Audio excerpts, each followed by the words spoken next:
அடடே ரொம்ப நாள் கழிச்சு ஒரு ஹாப்பியான ஒரு அப்டேட்டு. ஹலோ வியூவர்ஸ், நாங்களோட லக்ஷ்மி, நீங்கள் பார்த்துருக்கிறது லக்ஷ்மி தமிழ் டக்கர்.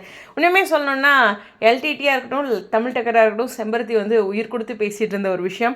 அதோட ஒரு பயங்கரமான மெமரி. சஜின் அவர்களுக்கு ரீசெண்டாக மேரேஜ் முடிஞ்சிருக்கு. அதில் நம்மளுடைய கார்த்திக் ராஜ் பங்கு பெற்றிருக்காரு. இது அவர் லேட்டாக தான் போஸ்ட் பண்ணியிருக்காரு தலை அப்படின்னு சொல்லிட்டு அவரை ஹேஷ்டாக் பண்ணி ஒரு ஹேண்ட் ஷேக் அண்ட் ஹாட்டின் கொடுத்து.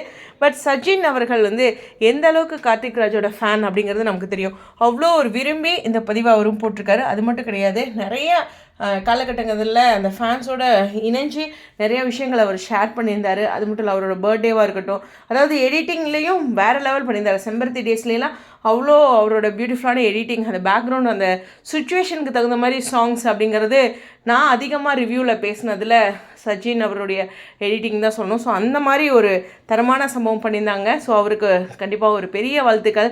அதே மாதிரி கார்த்திக் ராஜ் இது மாதிரி ஃபங்க்ஷன்ஸ்லாம் அவர் தலையை பார்க்குறது ரொம்ப ரொம்ப ரேர் இல்லையா? ஸோ அதனால் இதுவும் ஸ்பெஷல் அப்டேட்டு. இந்த போஸ்ட் பண்ணோன்னே எல்லாருமே கமெண்ட் செக்ஷனில் சொன்னது, என்ன தலை இவ்வளோ லேட்டாக போட்டிருக்கீங்க, பரவாயில்ல லேட்டாக போட்டாலும் சூப்பரான ஒரு அப்டேட் கொடுத்துருக்கீங்க அப்படின்னு சொல்லி அவருக்கும் விஷ் பண்ணியிருந்தாங்க. ஸோ கார்த்திக் ராஜா இதில் சந்திச்சதில், அதாவது பிக்சர் வைஸில் பார்க்கும்போது நிறைய ஃபேன்ஸ்க்கு சந்தோஷம். இந்த வீடியோ பிடிச்சவங்களுடைய கருத்துக்கள்.